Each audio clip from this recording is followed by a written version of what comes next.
career came in and fired lots and lots and lots of teachers, mostly mid-career Black women, and turned schools into test prep factories. And we formed to connect parents, students, teachers, and community together, doing it the slow, hard way, convincing everybody to get all their friends and everybody they knew together. So we were at an advantage last year, 2 years ago, when the state took over, because before the state took over in 2017, we were organizing with the union and saying, you can't take over, we need a Harvey waiver. And when that didn't work, you can't take over, we're going to use the states to file a lawsuit against them. And then in January, they said, we're taking over, and we assembled parents, students, teachers, and community to protest and collaborate with the media. So I don't know if that's what you're asking, and we've just been doing that for 2 years, forcefully, continuously, and always. I guess the reason we're on this panel is how do we, as educators, because first I'm a teacher, second I'm a parent, and third I'm an activist. And how do we ensure that every single teacher makes sure that every parent they come in contact with builds their power? So I think at some point, I'm going to start with just an example, I think from 2 years ago. This was before the takeover. There was a union steward at a school where the principal wanted to, I think, got rid of 30% of the teachers between August and December. Either terminated them, traded them, forced them to retire, and would only let parents volunteer 15 minutes a week in the school. That's the setting. What often happens is people don't collaborate with each other, whether there's a takeover or not. I'm picking this example specifically because whatever happens that's horrible to teachers and parents and students, if we come together, we can fight it. So this was right before COVID. The union steward called the union, and the union called me, and we ended up having a meeting of parents. The steward knew the teachers, so the teachers felt safe with that steward.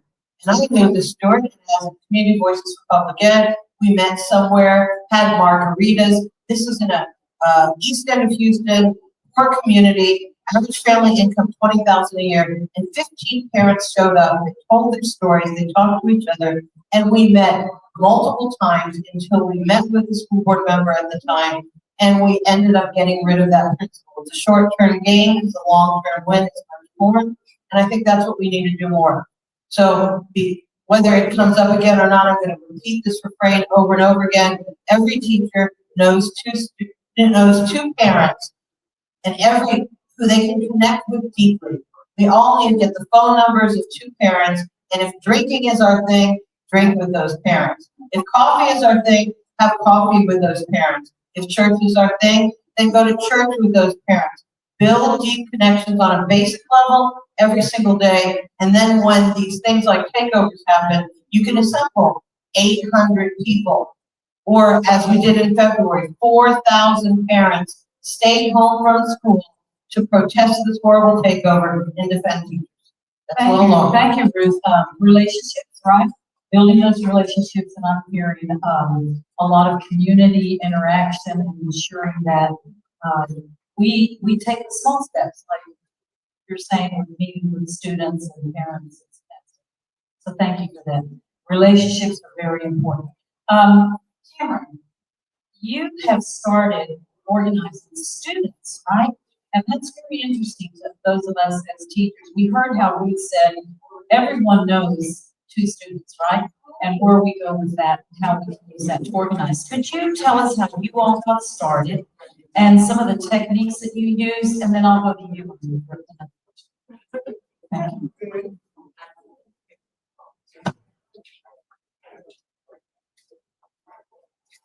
Hey, I feel like a company. It's a room full of educators. Yes. And educators talking about relationships were some of the people I had the most formative relationships with in my early years as a student. And right now, after having graduated from Katy ISD and from Brandeis University, and now headed to the LBJ School at UT Austin, I'm a student, and I the primary stakeholder in my education. That is how we got started, a seat. We knew that students deserve a seat at the table in the decisions that are affecting us, especially at the time where certain lawmakers and politicians are seeking to politicize education, public education, seeking to target students and educators, librarians, the identities and ideas that are in our schools. They believe that they can silence, suppress, and erase us from the narrative. But as students, we have lived experiences in our everyday lives in the classroom, just like educators. We're on the receiving side of education and are faced with the daily implications of these laws and policies. And these are affecting our futures. If we can't have a good public education, then we aren't going to have great futures.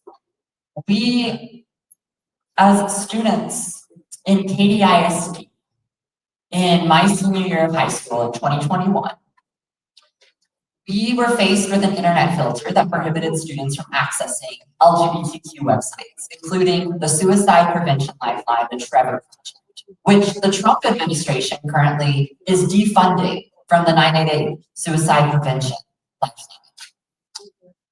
We saw a message from our school district that said that any website that was LGBTQ fell under this category of alternative sexual lifestyles, GLBT.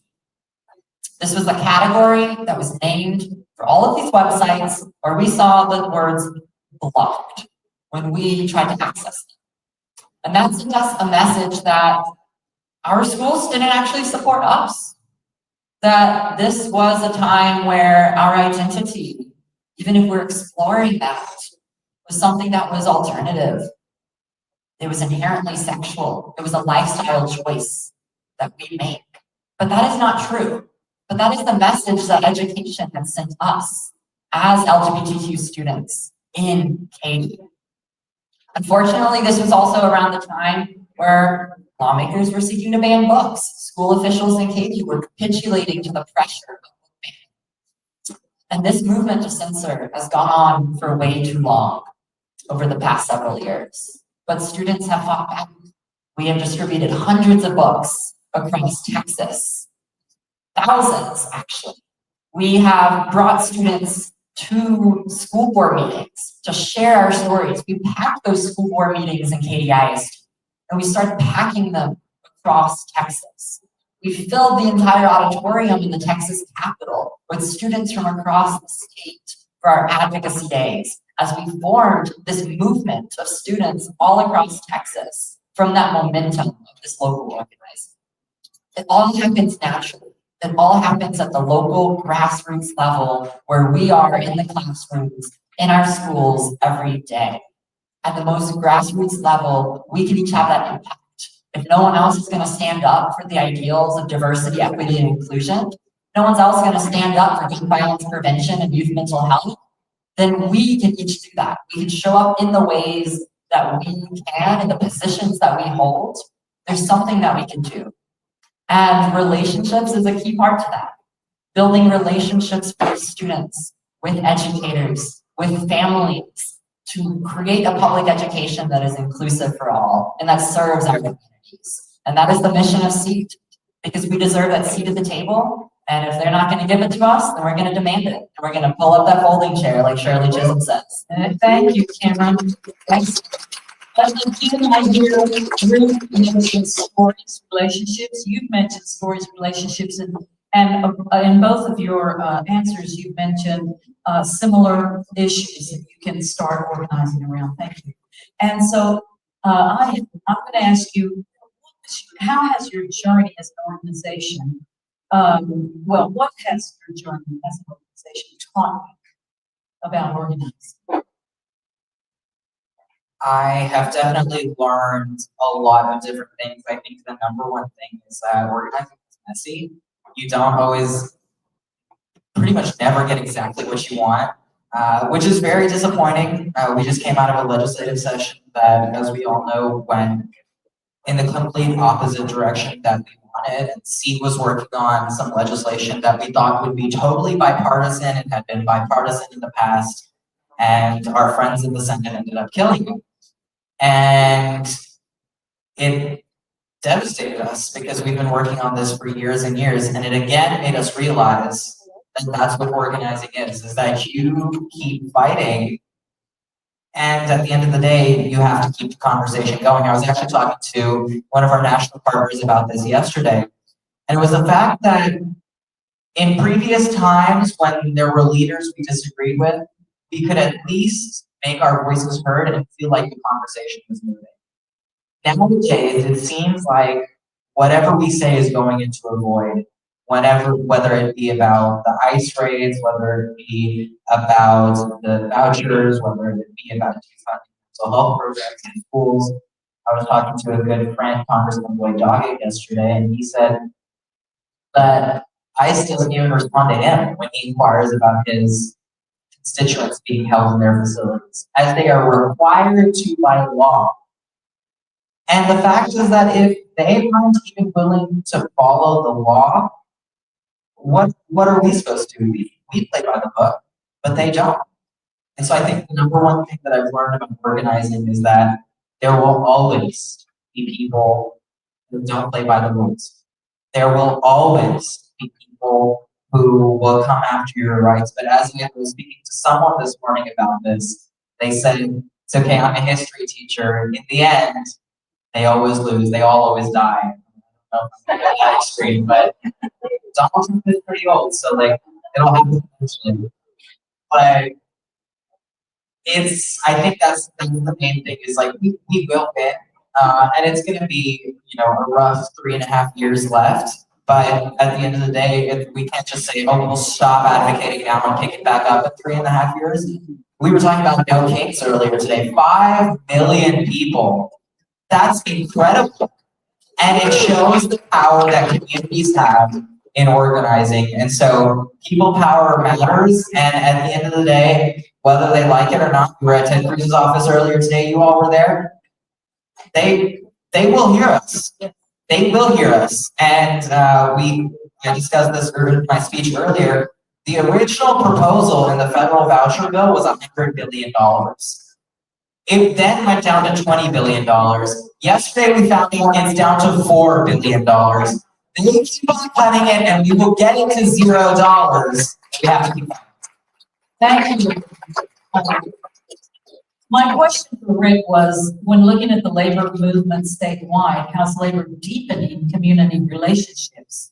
And what should we do to broaden our relationships with community groups? And just in a succinct way, I'm going to tell you that he said, it's important to involve your community in things that matter to them. Texas AFL-CIO is currently doing citizenship clinics where they have worked with immigrants to get them through the system. We've had to network with pro bono attorneys that do the work with volunteers that come by the hundreds, really, to ensure that citizens can be given the correct information. They do forums to prepare them for the clinic so that when they come, they can actually go through all the centers and get everything done. And when they walk out the door, they walk out with an envelope if they've done their homework. And all they have to do is send it in to Homeland Security. We walk them through every step of the process. Attorneys ensure that everything's done. That way, they don't have to pay high costs to attorneys or possibly even attorneys who take advantage of them. So that's one project. Another thing that they've worked on is getting the word out about apprenticeships that are available for our trades to ensure that workers are actually filling those out, going through the apprenticeship program. And because we know that the more projects that we do in our communities, those folks are voters, right? And they're going to remember who helped them. So those are a couple of the things that Rick spoke about. And then we're going to go ahead and go to the next thing. Let's talk about money. How many of you started out with an organizing budget of $1 million, like the people we're fighting against?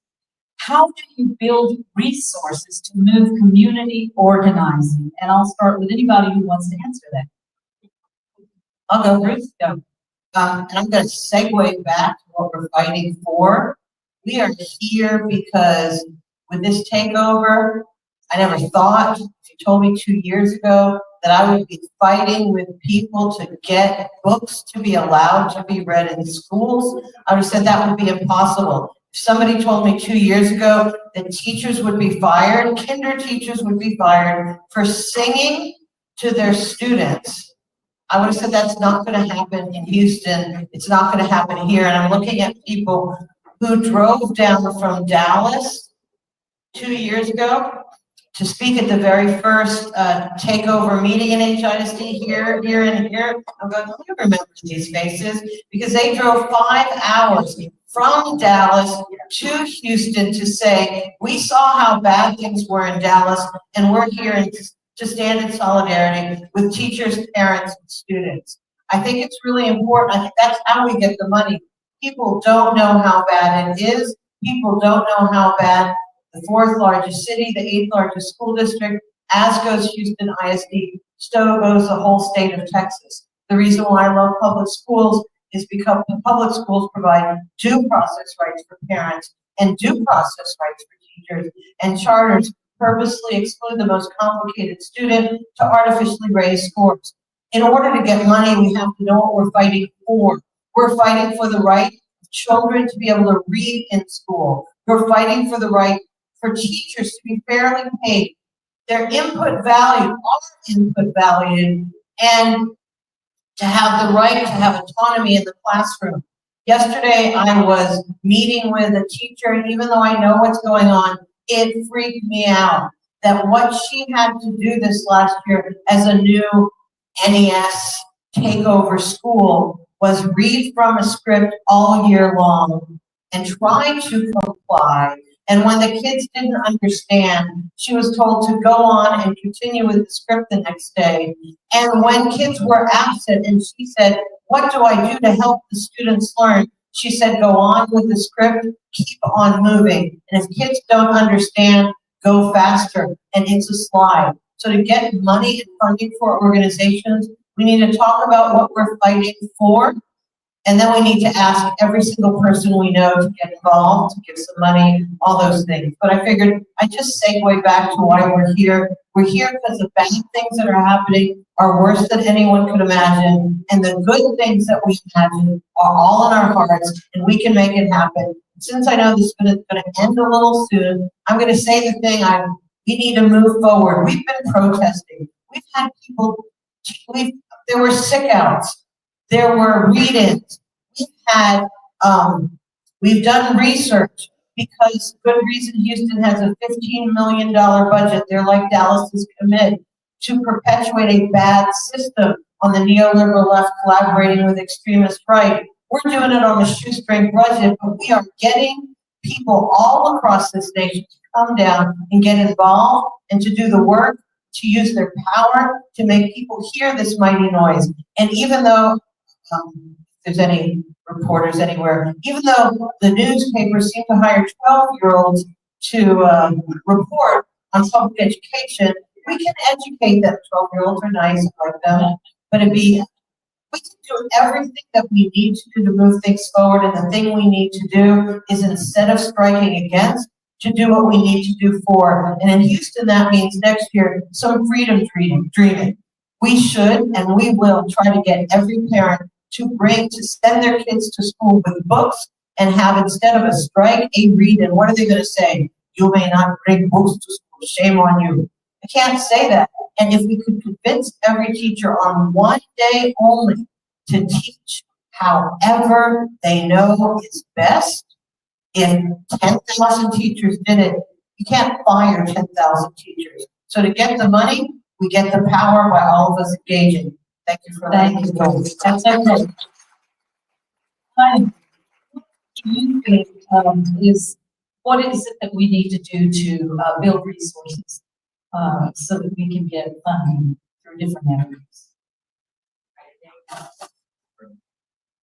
I think, and Cameron and I talk about this all the time, about people think, oh, Texas is a lost cause, right? And especially that people in Texas. Go ahead. There we go. I think, you know, Cameron and I talk about this about how people think Texas is a lost cause. It most definitely is not, as the National Secretary Treasurer said, like, we changed Texas and we changed the country. And I think that starts by investing in organizations like AFT, investing in organizations like SEAT, making sure we're not forgetting students, right? So we at SEAT have seen so many wins. As bad as the legislative session might have been, we saw a lot of bad bills that we were able to kill successfully, bills that would allow high school students to carry guns at school. Thank God you guys don't have to deal with that anymore. We killed that. And so I think that we have to keep highlighting those wins and showing that even in the minority that we're in, we have power. And I'll also say that we have to make sure that we're working together. It's not teachers working over here, students working over here. No, that's what we're doing on this panel right now. We're all coming together.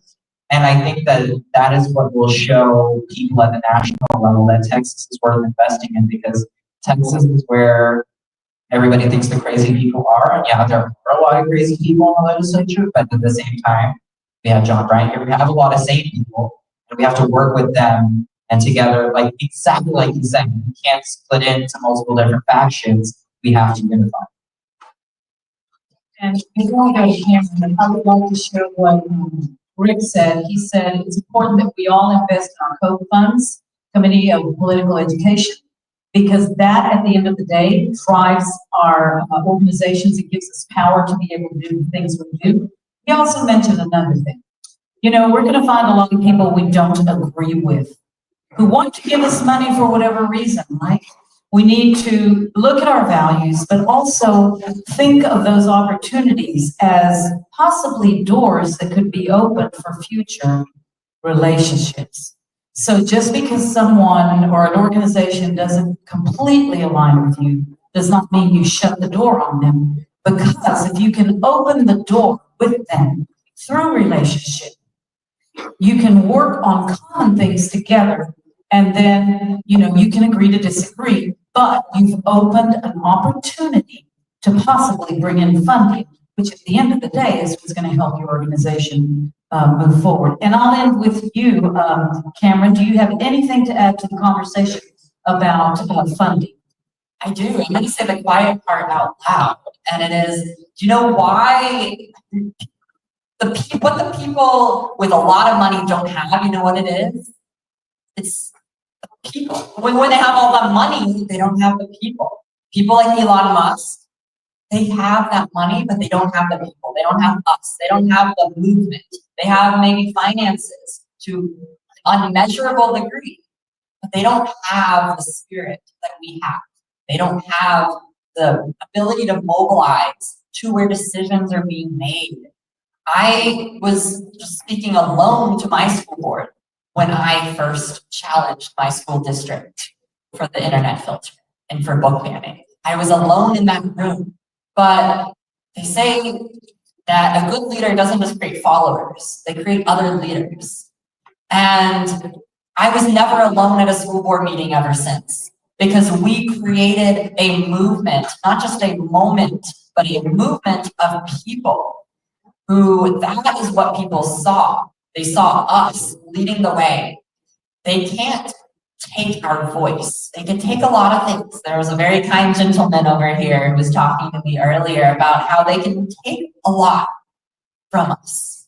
They can take from us out here, but they can't take from inside here. They can't. We have a voice. No one can tell us that what we believe, and we hold true to our values, when we are the experts of our lived experiences in schools, they can't take that from us. And so don't let them.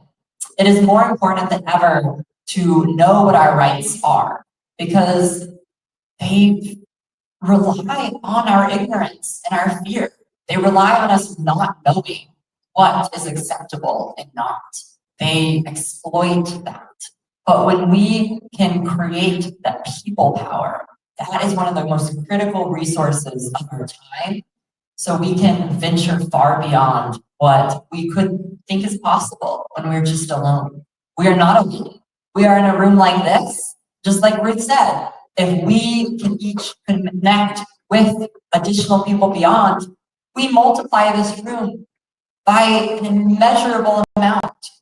That is what we can do. Texas is not a lost cause, but if we treat it that way, then what is it going to be? It's going to be a lost cause.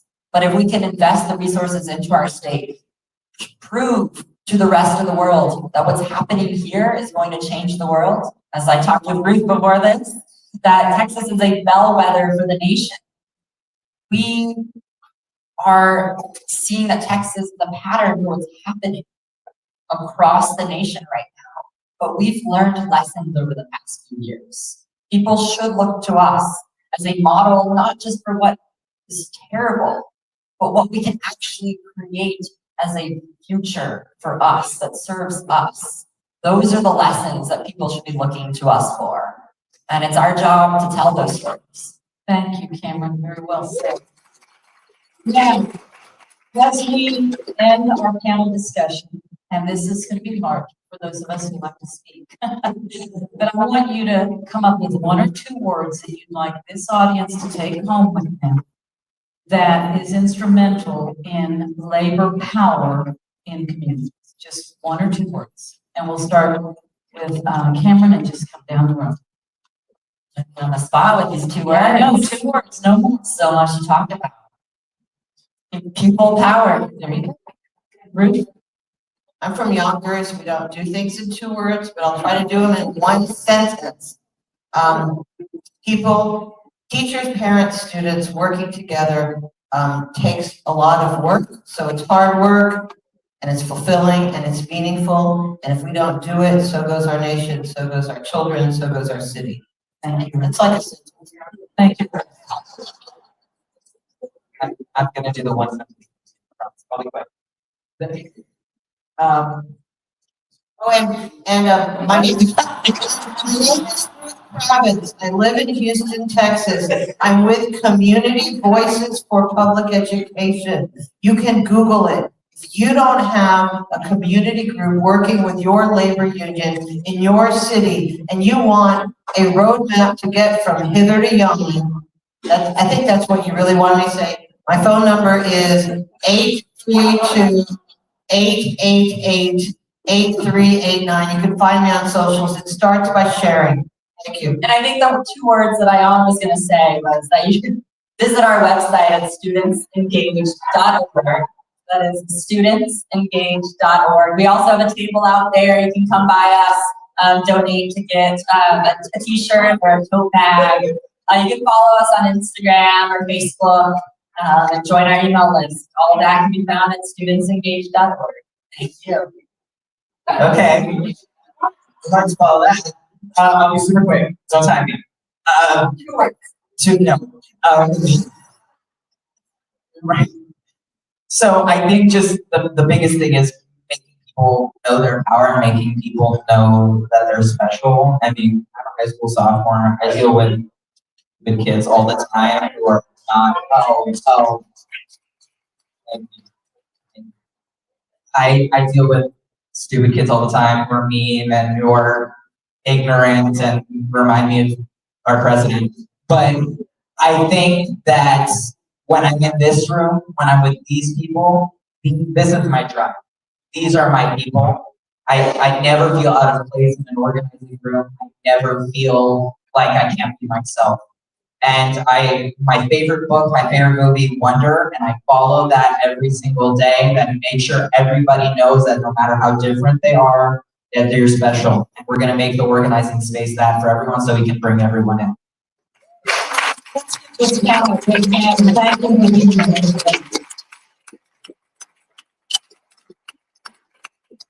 And before we go any further, our president has some things to announce. We have recognition award for Jack Day for partners. Yes. Recognition of the work and relationship and continue fighting forward. Students Painmaker Award goes to student engagement. Yes.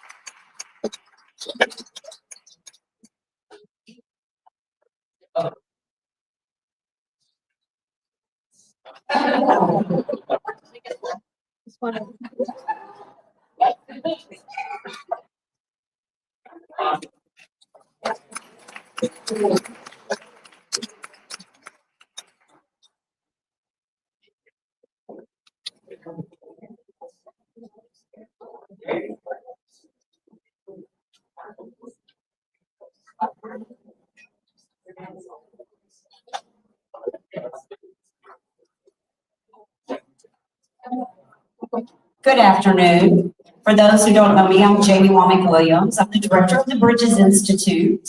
If you haven't had the chance to stop by our table, just right outside this door is the first table to the left. Please stop by, spin the wheel, and win a prize.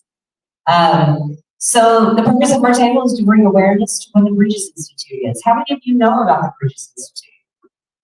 Okay, if you don't, please stop by the table because the communications department is going to send out a survey in November. And when you're asked that question, have you heard about the Bridges Institute? I know you're going to check yes. I want to see 100% on have you heard of the Bridges Institute?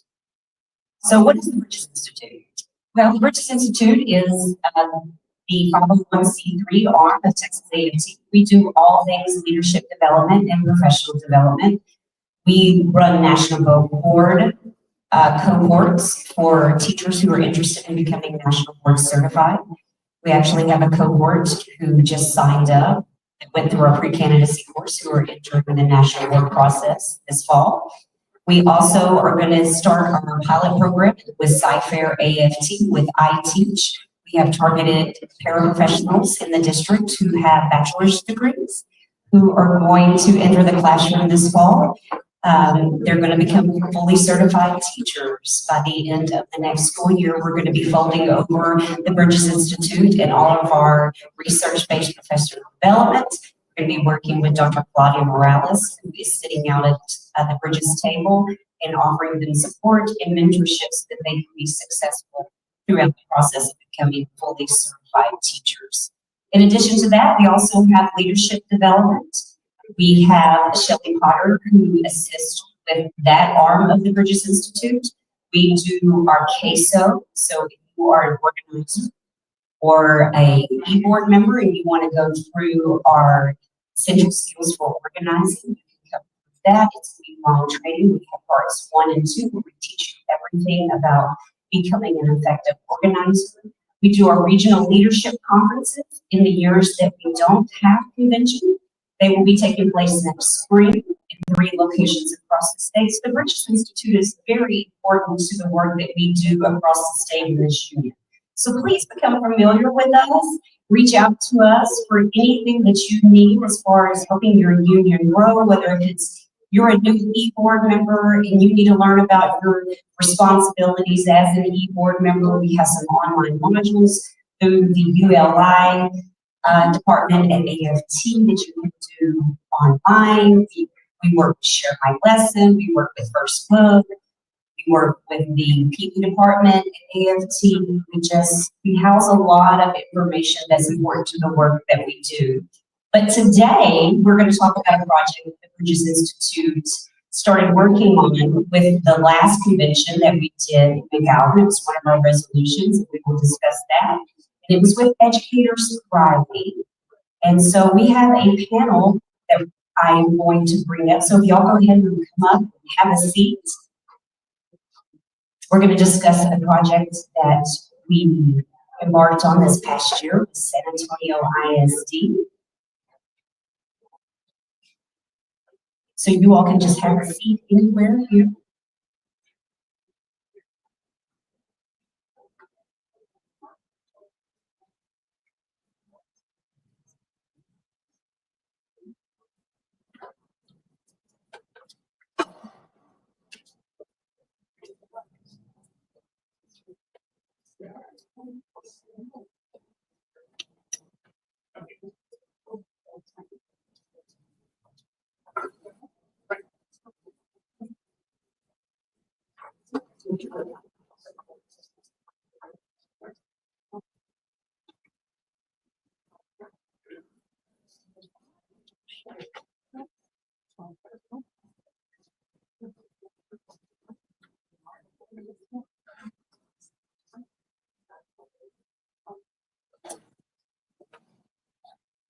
Yes, our time has shifted a little bit. We've kind of went over, so don't stress about it. We're gonna kind of cut ours a little bit short, so don't stress.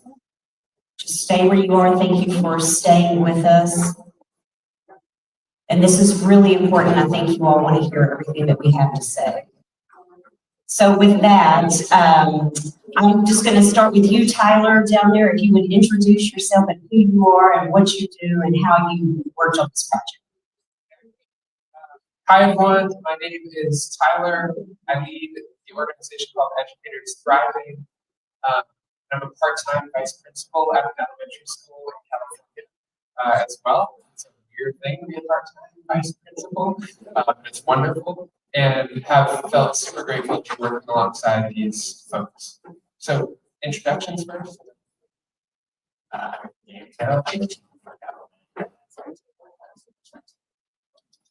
I'm Nikki Martinez. I'm the principal at Auburn Elementary. We're fine. My name is Andrew Brandon. I am a teacher, normally U.S. history middle school teacher, but the past 50 years I served as a teacher on special assignment, working under Dr. Carolyn HCM, and part of that is because I served as the executive vice president for the state of North Carolina. Okay, Tyler, I'm going to start with you. Could you please talk about what gave rise to this work? Yeah. So some of you are familiar to me because I was here 2 years ago. And 2 years ago, I gave a presentation. Let's see if this clicker works. It does. Amazing. About surviving, moving from surviving to thriving. And we talked about the prevalence of burnout across the education sector. That burnout and nutrition are really commonplace. And we talked about the fact that we did a big national project, the American Federation of Teachers nationally, to define not what does burnout look like for educators, but what does flourishing look like? Not 0 or -10, but what does 10 look like?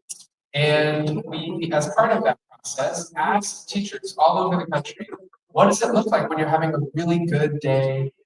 By the way, I said teachers, but it's actually nurses and paraprofessionals, lots of other folks. What does it look like when you are at your best at work? Tell us about a colleague who is flourishing. We had 70 hours of focus groups. We then created 500 survey items on the basis of what people said. And as you know, 500 survey items is too many survey items. No one should be asked 500 survey items. So we went back to people, we said, hey, help us narrow this down. And so we narrowed it down to 120, we narrowed it down to 84 different questions. And then 1,300 AFT members across the country took this 84-item measure. And what resulted after a bunch of statistical analysis was 26 items that we found were predictive of educator well-being. By the way, half of the variance was just about items about administrators. Administrators have a huge impact on the probability that an educator will experience well-being. So we came up with this survey measure, and at the convention 2 years ago, you all passed 2 resolutions. One of the resolutions was about supporting the well-being of individual AFT members across the state. Another of the resolutions was about the conditions that people were working in and attending intentionally to those working conditions. Talked about, and this is key, and here's what's so cool about this. You all passed this resolution 2 years ago, and this panel is an exemplification of what's on the big screen right here. Texas AFT will work collaboratively with all stakeholders across all levels. And this panel is an exemplification of that. What we did as a result of those resolutions is a partnership between Educators Thriving, the San Antonio Alliance, SAISD, and Texas AFT. And I'm going to say it like I 3 more slides, and I'm going to be quiet. The vision of Educators Thriving is that educators work in systems that actually help them experience well-being. And too often that is not the case. We work with folks all over the country, and one of the 2 things we do is help people supplement their professional development with personal development. What do we know leads to higher degrees of well-being, and what do we know from the research literature? So, it's a little plug, because in a little bit, If you want to come to the WHOOP session that I'm going to be leading in some room in the main building over there, which stands for Wish Outcome Obstacle Plan. If you want to get an example of what that looks like, you can. The other thing we do is help people measure well-being, and this is the final slide. So what did we do? What is this panel about? This panel is about what happened after the resolutions 2 years ago to equip 5 schools in San Antonio to measure the well-being of educators using that measure to give principals data about how their people are doing, and then to engage in professional learning experiences that support the well-being of educators. So it's both supporting individual educator well-being and creating the conditions at school sites for people to reach the heights of their potential. So that's what this panel is about. These are the people who did the work, and you're going to have a chance to hear from them. James, as the representative for San Antonio ISD in the HR department, what motivated you to make this investment? So we entered about 2 years ago. What I knew whenever I was entering, I knew that teachers were the most important thing for our student outcomes. I know that teachers getting better the more experienced they are. And I also found out for our own internal data that 1 in 2 teachers leave within 5 years. So for me, this wasn't a staffing issue as much as an equity issue. And so I felt a lot of driving motivation to make sure that our teachers were staying and that they had the opportunities to thrive. And so we have a lovely labor partnership and we're able to really think creatively about what are the conditions that would enable this type of partnership, what would that look like, and be able to innovate in that. Principal, can you give us a little bit of background into the campus that you oversee? I think it's important to first name the context of my school. We're not your average school, and let me explain a little bit about that. We're an inner city school. We are in the middle of deep west side. There's a lot of issues coming into our school that our students are dealing with. But the school itself has gone through a lot of changes. So I've been at that school, this will be my 10th year coming into this school year. And in those years, we've gone through a lot of changes. For a regular elementary, we went to an 18.2. We became an academy all the way to 8th grade. We went back to elementary. And just this past year, we lost our partnership with the 1882, which is the industry charter. So we were coming into this school year with a whole new lens of what identity we are as a school and how do we want to service our kids. And one of the things is our faculty and staff are really, really big on providing equity with our students. Because if you ever look at the zip code 78207, it is the highest rate of poverty in the nation. So there's a lot of things that we're dealing with and a lot of pressures just being a teacher. Now you throw in STAR and accountability ratings. We're an F campus, so there's another state of pressure that we have there. And so knowing all of those things, our teachers do experience a lot of pressure in making sure that our kids get equitable education and what does that look like, but at the same time, the social emotional needs behind that to support them. How did you prioritize staff well-being? So at the beginning of the school year, we knew that we were coming in with a new identity. We had to be able to identify who we were going to be as a school and what did that mean for our community. And so I think in reflection to what Dr. Harrell had said, making sure that we have a balance to get our teachers to stay, that also came with some self-reflection that we need to make sure that our teachers feel supported.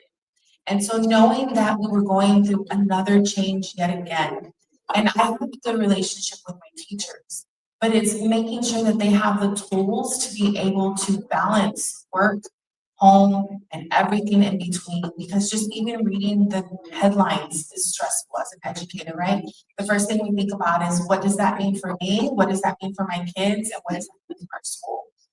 So really being able to have this opportunity to prioritize their well-being along with our own, my own, the custodians, the front office, the cafeteria, was really important to prioritize those things because there's a balance that comes with everything. And so this was going to be the opportunity to be able to do that. Adrian, can you just touch on what ended up happening and how did Absolutely. So for those of you that aren't familiar with CISD, we went through a round of school closures a couple of years ago, and that is where my position is born out of. I think I'm accurate in saying this, correct me if I'm wrong, I think I might be the only district liaison in the state of Texas who is part district and part union. And that is through the work of our organizing. That is through the intense amount of work that our union has done for the state of high schools, including Ogden, from getting closed. It was on the closure list. But that position exists in central office because of our community organizing, because of our union. And so what was nice was that as the second year rolled around, the job was going to be to continue supporting the campuses and the staff who would experience closures. Dr. Harrell came and said, hey, have you heard of Educators Thriving? And I said, funny you mentioned that. We just sat through a convention. I got to hear Tyler. It's a great program. I would love that. And truthfully, it was just the stars aligning, right? We have a chief in HCM who is interested and values this work. We have resources coming from our union because this is something that we value through our resolution we voted for. And then we had some investment from the state affiliate, Texas AFT, that said, look, we are really going to put our money where our mouth is. And when all three levels aligned, I got to give credit to Dr. Harrell, I got to give credit to our president, Alejandro Lopez, who said, go do your thing. You are in this position, and I really appreciate the capacity that our union has built by empowering other leaders, and that is, as we heard earlier, the symbol of a good leader is by creating other leaders. And so from there, it fell into my lap, and I have to say, immediately, I think I ran through a list of 5 to 10 schools on the top of my head that are hot, right? There are hot messes in some cases. The ones that we get a lot of calls are at the Union Hall. And so very quickly, I think we had identified some campuses that we thought would benefit from this. But credit to Dr. Harrell, he asked me to do my work based in data, because we do data-driven decision making. And turns out about half of our campuses, when we looked at our criteria that we built, which is called the potential to benefit criteria, did the campus have the potential to benefit from this program? We looked at turnover rate, we looked at 0 to 2 year teachers on campus, we looked at attendance rates, we looked at the insight survey, which is essentially our SEL survey for staff. We also looked at the intent to return survey. How many folks last year said that they were interested in leaving the school? And then we looked to see if they had dealt with a major shift or a major program change. Are you blending from a school that just closed? Do you have a new principal? Did you get a program redesign or a grade level redesign? Reasons that might create conditions that would drive workers out of that campus. And we landed on 5.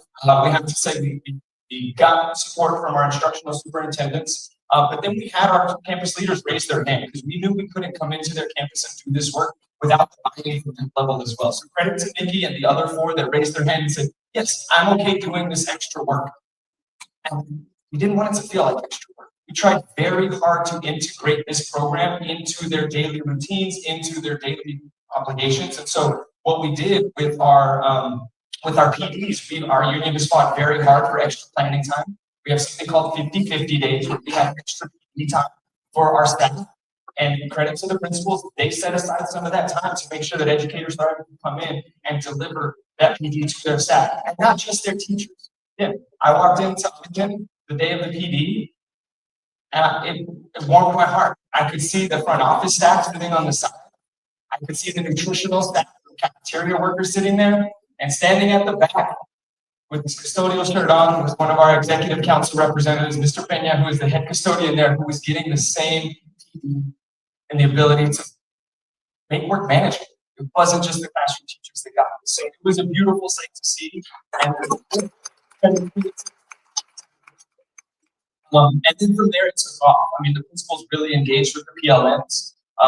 They met 4 or 5 times, right? They were working together to look at their own data to see what their campuses are saying, and then hearing from Educators Thriving in order to develop meaningful opportunities for their staff to be able to engage not just in the professional development, personal development. And we've seen those results.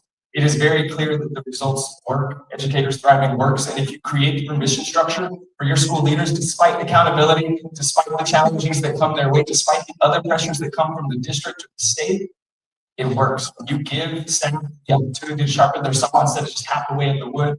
Results matter, and it impacts your kids in a tremendous way. So Adrian, James, and Nikki, What advice do you have for other people in this room who might be interested in trying something similar to this?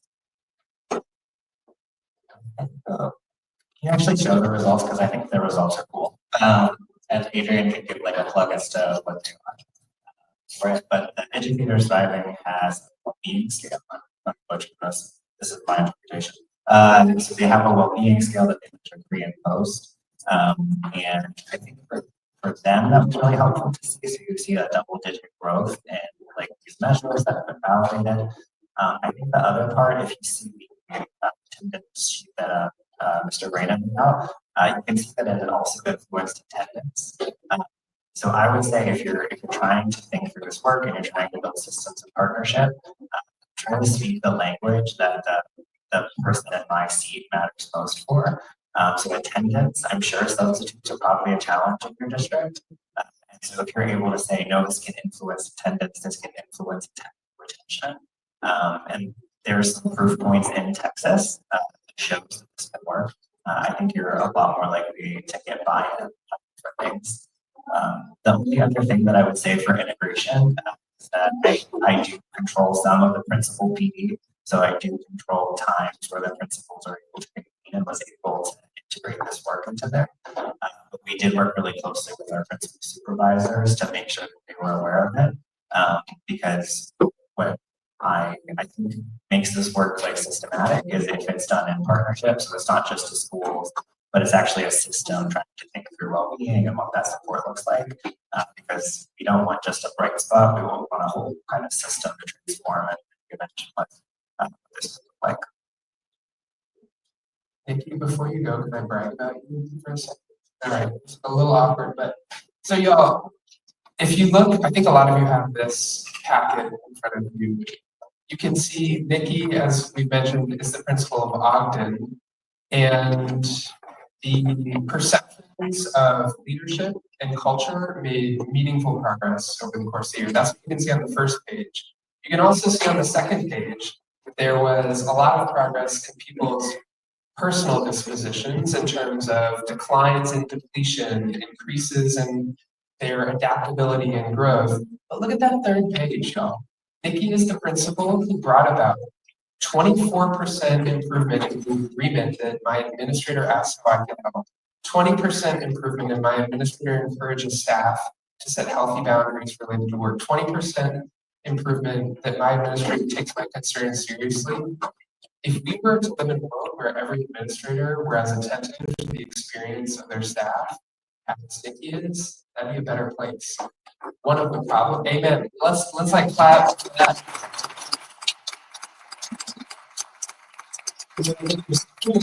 Is so often we can't quantify.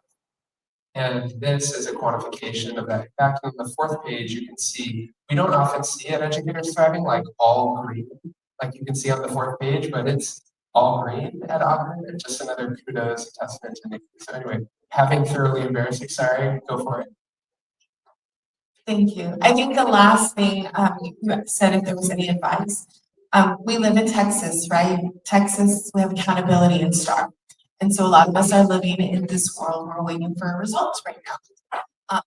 It's really hard for us as educators, as principals, as everything in the building to take a step back and not focus on anything but STAR, right? However, if we keep doing that, everybody in that building is going to lose focus because they're tired, because they're stressed, because they're burnt out. And just like a tired parent, you need a good night of sleep. You need to be well rested so that you can think clearly and focus. And when you're able to do that for everybody in the building, even if it's just an hour and a half, 2 hours, and you allow them to put their needs first, they're going to come back into the classroom and be able to give our kids what's best. And that's one of the things you hear a lot in our school. We're going to do what's best for kids. And that even means taking care of our teachers, taking care of our leaders, taking care of our staff to be able to do that. And one of the things that our school is starting to feel right now, the correlation between this, them taking care of themselves and allowing them that space, is our projected data is projecting that we're moving out of that F into a D, and our meat sections has grown by double digits for both math and reading in all grades 3, 4, and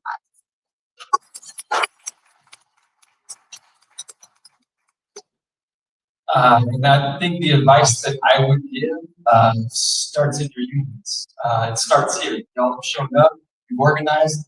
I don't think we have an opportunity like this unless we have some union-friendly board members. I don't think we have an opportunity like this unless we have organized at the community level to bring folks out to say, hey, when it's time to pick a new leader for HCM, when it's time to pick a new superintendent, make sure that they have these values as a part of who they are as people, so that when they bring it into the work, it is clear that we are on the same page and we are working together to create the district that we all deserve, that our staff deserves, but that our kids deserve too. And I will just share a quick anecdote. I was working on something separate in our district, school performance framework of measure schools. Was on the call with assistant superintendent, and the philosophy from that person was that they don't believe it is the school leader's responsibility to take care of their staff, because the staff are adults, they're professionals, they're there to do a job, they need to do their job. And there was a very clear disconnect between myself and that person regarding the role of a principal being responsible for every human being on that campus. And it is, again, I think another piece of advice I would give is to make sure that you are continually putting pressure on every layer of power in your district to center the human part of what we do, and that includes the staff on those campuses. Because Nikki is right, we cannot wake up that next day and give our best to those kids unless we know that we've had the support, the care, the concern, the administrator who's willing to listen and make the change, right? Take the step to make the change, and it gives us that support. And then I think the last thing I would say is just show up. Show up every single day. Don't take no for an answer. There are resources that your district has, even as we hear districts say that we are strapped for cash. Magically, money is found for certain initiatives. You need to make sure that your district realizes this is one that is worth it. This is one that produces results. And if you really want to impact your kids in a positive way from a long-term level, it is not having them bubble or circle the right thing on a computer during a test. It is making sure that their teachers, their staff, and they have the support.